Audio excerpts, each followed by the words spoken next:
নমস্কার, আপনারা দেখছেন আরবি বাংলা। আপনাদের সঙ্গে আমি সুস্মিতা। নজর রাখবো আজকের বেশ কয়েকটি গুরুত্বপূর্ণ খবরে। গ্রামীণ এলাকার মানুষদের মধ্যে মেলবন্ধন ঘটাতে সার্বজনীন ভীম পুজো উপলক্ষে ভীম মেলার আয়োজন করেছে কেশিয়ারি ভীম মেলা স্টার অ্যাসোসিয়েশন। মঙ্গলবার সন্ধ্যায় বর্ণাঢ্য শোভাযাত্রার মধ্য দিয়ে ফিতে কেটে এবং প্রদীপ প্রজ্বলন করে মেলার উদ্বোধন করলেন স্টার জলসার সিরিয়াল খ্যাত মোহর এবং পশ্চিম মেদিনীপুর জেলা পরিষদের সভাধিপতি। এবছর 24তম বর্ষে পড়ল মেলা। প্রতি বছর ভীম পুজো উপলক্ষে মেলার আয়োজন হয়। এবছর উচ্চ মাধ্যমিক পরীক্ষার জন্য ভীম পুজো হয়ে গেলেও পরে শুরু হয় মেলা। আগামী 7 দিন ধরে বর্ণময় অনুষ্ঠানের মধ্য দিয়ে চলবে এই মেলা। বিভিন্ন ধরনের দোকান বসেছে। এদিনের উদ্বোধনী মঞ্চ থেকে ডেঙ্গু প্রতিরোধের বার্তা দিতে এলাকায় প্রায় 50 জন গরিব ও দুস্থ মানুষদের হাতে মশারি তুলে দেওয়া হয়। মোহর ও জেলা পরিষদের সভাধিপতি ছাড়াও উপস্থিত ছিলেন পশ্চিম মেদিনীপুর পরিষদের সদস্যা কল্পনা শেঠ, কেশিয়ারি পঞ্চায়েত সমিতির সভাধিপতি উত্তম শেঠ, কেশিয়ারি পঞ্চায়েত সমিতির বনভূমি কর্মাধ্যক্ষ সঞ্জয় গোস্বামী, কেশিয়ারি ব্লকের বিশিষ্ট সমাজসেবী পবিত্র শেঠ সহ অন্যান্য বিশিষ্টজনেরা।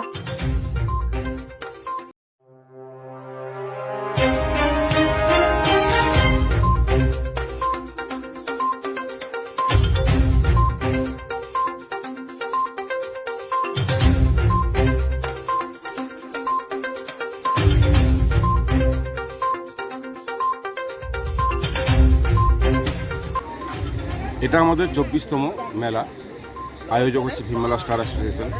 প্রতি বছরে না, এবছরও আজকে তার উদ্বোধন হলো, যাকে আমরা পেয়েছি আমাদের পশ্চিম মেদিনীপুরের জেলা সভাধিপতি মাননীয়া প্রতিমাদিকে। এছাড়া পেয়েছিলাম জেলা পরিষদের আর এক সমাজসেবিকা কল্পনাদিকে, পেয়েছিলাম আমাদের পঞ্চায়েত সমিতির সভাপতি উত্তমদাকে, এছাড়া পবিত্রদা, সঞ্জয়দা ইত্যাদিরা ছিলেন। আর এক বিশেষ অতিথি হিসাবে যাকে আমরা নিয়ে এসেছিলাম সুদূর কলকাতা থেকে, স্টার জলসার অন্যতম সিরিয়াল, একটা সময় খুবই জমজমাট ছিল, সেটা হচ্ছে গিয়ে মোহর। সেই মোহর সিরিয়ালের নায়িকা মোহরকে আমরা এই মঞ্চে নিয়ে এসে উদ্বোধন করেছি। পুজো তো কিছুদিন আগে হয়ে গেছে, এত দেরি করে মেলা শুরু হয় তার কারণ মাধ্যমিকের পরে উচ্চ মাধ্যমিক পরীক্ষা চলছিল, সেই জন্য ওটাকে মাথায় রেখে আমরা 1 সপ্তাহ পিছিয়ে দিই। এই উদ্বোধন বলে কি সামাজিক কাজকর্ম কি ছিল আজকে? এখানটায় ছিল আমাদের প্রতি বছরেই আমরা বস্ত্রদান করি দুস্থ মানুষদের, তাই সামনে ডেঙ্গু খুব প্রভাব গেল, সেই হিসাবে আমরা গতবারে শীত ছিল, আমরা দিয়েছিলাম আপনার কম্বল। এবছর যেহেতু ডেঙ্গুর একটা প্রভাব চলছিল বা চলছে, সেই হিসাবে আমরা মশারি দান করেছি।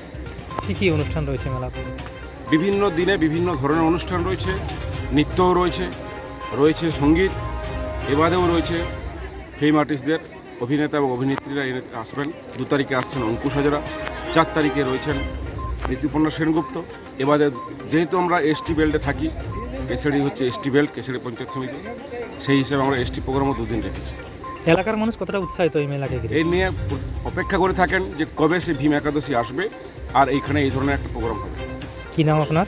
আমার নাম পঙ্কজ ঘোষ, সম্পাদক রয়েছেন সাইডের সভাপতি দিব্যেন্দু ঘোষ, এরা সঞ্জয় ঘোষ, শিবু ঘোষ, শিবশঙ্কর ঘোষ, এবারে রয়েছে আমাদের পুষ্পেন্দু রানা, ওইদিকে রয়েছেন দেবু ঘোষ।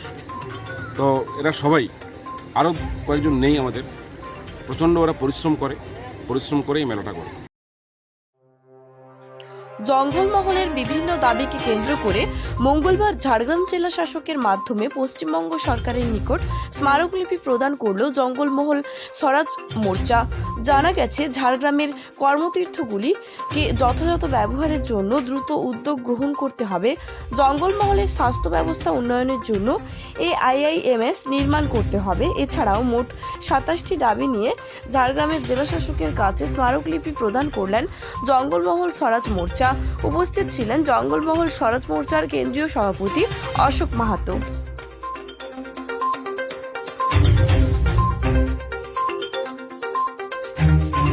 আজ কিসের জন্য আপনারা ডেপুটেশন দিলেন?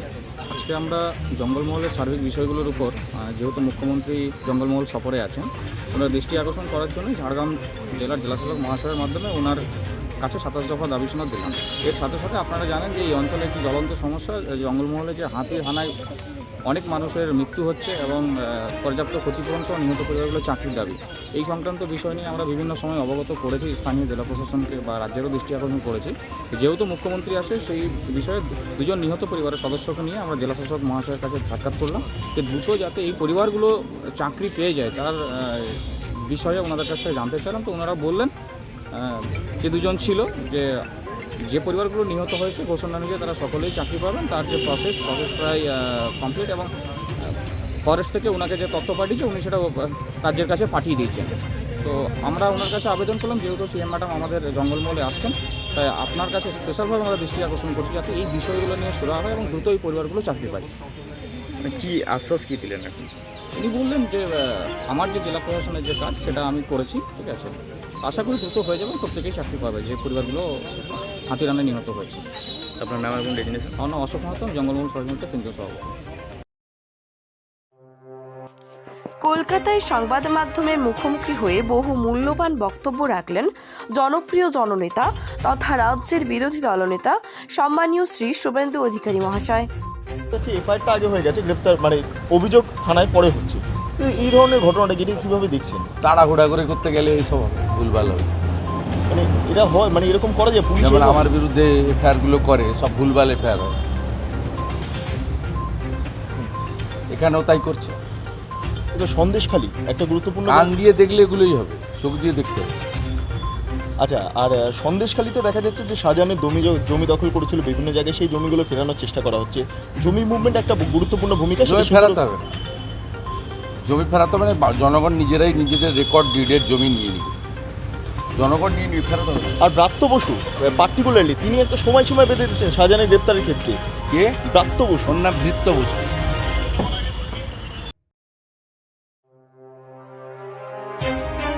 ফের বীরভূম জেলায় বোমা উদ্ধার।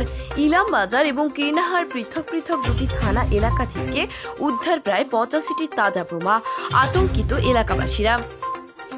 মঙ্গলবার বীরভূম জেলার ইলামবাজার থানা এলাকায় নাসনাচা গ্রামের নদীর ধার থেকে দুটি ব্যাগে প্রায় 40টি তাজা বোমা উদ্ধার হয়। অন্যদিকে কীর্ণাহার থানা এলাকার সরডাঙ্গা গ্রামের মাঠে ধারে উদ্ধার দুটি জারে প্রায় 45টি তাজা বোমা। বোলপুর মহকুমায় এই দুটি থানা এলাকায় একদিনে এত পরিমাণে বোমা উদ্ধার ঘটনায় চাঞ্চল্য ছড়িয়েছে। ইতিমধ্যে দুটি থানার তরফে বোম স্কোয়াডকে খবর দেওয়া হয়েছে বোমগুলি নিষ্ক্রিয় করার জন্য। হেরিয়াতে পাঞ্জাব ব্যাংকের গ্রাহক সেবা কেন্দ্রে কয়েক লক্ষাধিক টাকার জালিয়াতির অভিযোগ। শতাধিক গ্রাহকের ফিঙ্গারপ্রিন্ট জালিয়াতি করে কয়েক লক্ষ টাকা হাতিয়ে নেওয়ার অভিযোগ সিএসপি অপারেটরের বিরুদ্ধে। জালিয়াতি ধরা পড়তেই অভিযুক্তকে ধরে গ্রাহকরা। অভিযুক্তকে আটক করে থানায় নিয়ে আসে হেরিয়া তদন্ত কেন্দ্রের পুলিশ। জানা গেছে, ব্যাংকের গ্রাহক সেবা কেন্দ্রে টাকা জমা দিতে এলে কখনো সার্ভার ডাউন, কখনো ফিঙ্গারপ্রিন্ট ম্যাচ হয়নি বলে দফায় দফায় ফিঙ্গারপ্রিন্ট নিয়ে নেওয়া হতো। পরে দেখা যায় অ্যাকাউন্ট থেকে কয়েক দফায় দফায় টাকা তোলা হচ্ছে। আবার কারোর নগদ টাকা জমা নেওয়া হলেও অ্যাকাউন্টে জমা পড়তো না এসব টাকা। গ্রাহকরা সিএসপি অপারেটরকে জালিয়াতির কথা জিজ্ঞেস করলে তা অস্বীকার করে। এরপরই পুলিশের দ্বারস্থ হলে অভিযুক্তকে আটক করে পুলিশ। জানা গেছে, প্রায় শতাধিক গ্রাহকের কাছ থেকে ফিঙ্গারপ্রিন্ট জালিয়াতি করে প্রায় কয়েক লাখ টাকা নয়ছয় করা হয়েছে।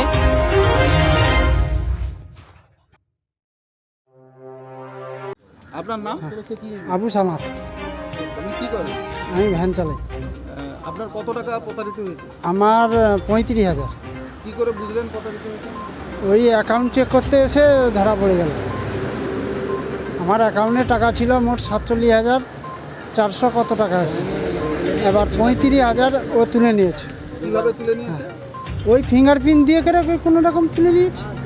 আর কি বলবো? আপনি থানায় জানিয়েছেন? হ্যাঁ, থানায় জানিয়েছি, নাম গ্রাম সব কিছু দিয়েছি। তোমার নাম? মানস শাসমল। কি ঘটনা ঘটেছে? আমার ওয়াইফ কীভাবে প্রতারিত হয়েছে? আমার ওয়াইফের অ্যাকাউন্টে 43,000 টাকা ছিল, ওখান থেকে পুরো টাকাই তুলেছে ডবল ফিঙ্গারপ্রিন্ট দিয়ে। আমার ওয়াইফের ডবল ফিঙ্গারপ্রিন্ট দিয়ে বলেছিল যে 43,000 টাকা পুরো উঠে যাবে, কিন্তু এখন পাঠিয়েছে 30,000 গুগল পেতে পাঠিয়েছে আমার, 13,000 টাকা পাঠাচ্ছে না। ফোন করলে ফোন তুলছে না, আজ দেবো কাল দেবো বলছে, এইভাবে 13,000 টাকা দিচ্ছে না। আর প্রতারিত হয়েছে ও নিজের মুখেই বলেছিল যে 43,000 টাকা উঠে গেছে, তার জন্য বলছে যে লিঙ্ক নেই, সার্ভার প্রবলেম, তার জন্য ক্যাশ দিতে পারছি না। 43,000 রিটার্ন 30,000 টাকা আমার গুগল পেতে রিটার্ন করেছে, 13,000 টাকা দেবে বলে এখনও দিচ্ছে না, তার জন্য আজকে আসা এই নিউজের সামনে। কতজনের মধ্যে প্রতারিত হয়েছে বলে মনে হচ্ছে? কতজন? হ্যাঁ, ম্যাক্সিমাম 20-25 জন, এখন এখানে আছে 25 জন মতন। তোমার নাম? মিলন প্রধান। কি ঘটনা ঘটেছে? আমার নাম মিলন প্রধান, আমার বাড়ি জরানগর। শুক্রবার দিন আমার বাবা এই ইন্দ্রজিৎ হুই যে চয়ন, ওর পাশে অ্যাকাউন্টে কেওআইসি আপডেট করার জন্য ওর দোকানে এসেছিলো। এবারে ওই সময় কেওআইসি আপডেটের জন্য এসে বাবার প্রয়োজন হয় 10,000 টাকা তুলবো অ্যাকাউন্ট থেকে। তো ওখানে বলার সময় ও হচ্ছে 10,000 টাকা অ্যাকাউন্ট থেকে বলছে ফিঙ্গারপ্রিন্ট দাও, তুলছি বলে সার্ভার ডাউন বলে একবার ফিঙ্গারপ্রিন্ট নয় 2-3বার এইভাবে ফিঙ্গারপ্রিন্ট নিয়েছে। এবারে বাবার অ্যাকাউন্টের যে বাবার অ্যাকাউন্ট, ওই অ্যাকাউন্টের মোবাইল লিঙ্কটা আমার ফোনের সঙ্গে করা আছে। এবার আমি এখানে কাজ করি না, আমি একটা কোম্পানিতে বাইরে থাকি। এবারে ওই সময় আমার মোবাইলে SMS যায় যে বাবার অ্যাকাউন্ট থেকে 10,000 ডেবিট হয়েছে এবং 25,000ও ডেবিট হয়েছে। এবারে সঙ্গে সঙ্গে আমি বাড়িতে ফোন করি যে তুমি কি এত টাকা তুলেছো? বা বলছে আমি কোনো টাকা তুলিনি, 10,000 টাকা তুলতে গেছিলাম এবং ওই সময় হচ্ছে সার্ভার ডাউন বলে আমাকে 10,000 টাকাও দেয়নি আর বাড়ি পাঠিয়ে দিয়েছে, বলছে বিকেলে 4টের সময় আসবে। তো ওই সময় আমি বললাম ঠিক আছে তুমি ফোনটা নিয়ে তাহলে চয়নের পাশে যাও, আমি ওর সঙ্গে কথা বলছি, ও কেন টাকা তুললো, আমার মোবাইলে SMS এসছে। ওখানে চয়নের কাছে গিয়ে একটু ধমকানি করতে চয়ন বলছে আমি 25,000-এর কোনো টাকা জানি না, আমি 10,000 টাকা তুলেছি, এই 10,000 টাকা নাও। তো ওই সময় ওকে 10,000 টাকাই খালি দিয়েছে আর 25,000 টাকার কোনো কিছুই ও বলছে আমি কোনো জানি না, ও অস্বীকার করছে। এবার সেই ব্যাংক স্টেটমেন্ট নিয়ে আমি স্যাটারডেতে বন্ধ ছিল ব্যাংক আর সানডেতে বন্ধ ছিল, তার জন্য আজকে আমি ছুটি নিয়ে বাড়ি এসে সোজাসুজি ব্যাংকে যাই এবং ব্যাংকে গিয়ে যেতেই ম্যানেজাররা বলছে যে ঠিক আছে এখানে ভেতরে মীমাংসা করে নিন, বাইরে কিছু যাওয়ার দরকার নেই। কিন্তু আমি ওই জিনিসটা পাবলিশ করতে চাই যাতে হচ্ছে এই সব যারা বয়স্ক মানুষ আছেন বা নিরক্ষর আছেন যারা জানে না, তাদের সুবিধার্থে যাতে তারা সুবিধা পায়, যাতে এই ব্যাংকের এই সব লোকের জন্যই আদার্স অনলাইন সার্ভিসগুলো যাতে ফ্রড বলে না বলা হয় এবং সবার সুবিধার্থে আমি টাকা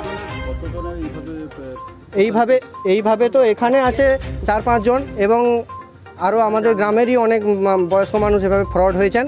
তো তারা অনেক দিন আগে থেকে ব্যাংক তো আপডেট করেনি বই, এবার তারা টাকা তুলেছে, ও চয়নও টাকা গায়েব করে দিয়েছে এবং পরে এসে যদি ওনার কাছে বলে উনি তো আর অস্বীকারই করবেন। হ্যাঁ আমি থানায় জানিয়ে দিয়েছি এবং বড়বাবুর পাশে সব কিছু রিপোর্টিং করে দিয়েছি। তো উনি বলে দিয়েছেন যে যাতে এইভাবে এই চয়নের ওপরে কঠোরভাবে করা হয় এবং ওর ব্যাংক আইডি বন্ধ করে দেওয়া হয়, সেই ব্যবস্থা যাতে নেওয়া হোক সেটার জন্য আমি আবেদন করছি। কীভাবে জালিয়াতিটা করতে হবে?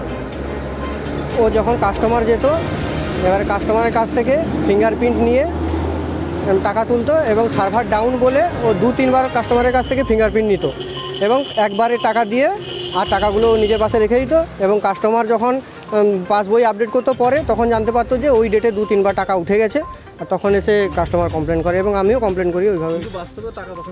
বাস্তবে কোনো টাকা জমা পড়েনি, একবারই টাকা তোলা হয়েছে আর ওই ডেটে 2-3বার করে ফিঙ্গারপ্রিন্ট নিয়ে সার্ভার ডাউন বলে বারবার করে ফিঙ্গারপ্রিন্ট নিয়ে টাকাগুলো তুলে এইভাবে ফ্রড করেছে। সংবাদ এখন এ পর্যন্তই। দেখতে থাকুন আরবি বাংলা, খবর যেখানে হাতের মুঠোয়।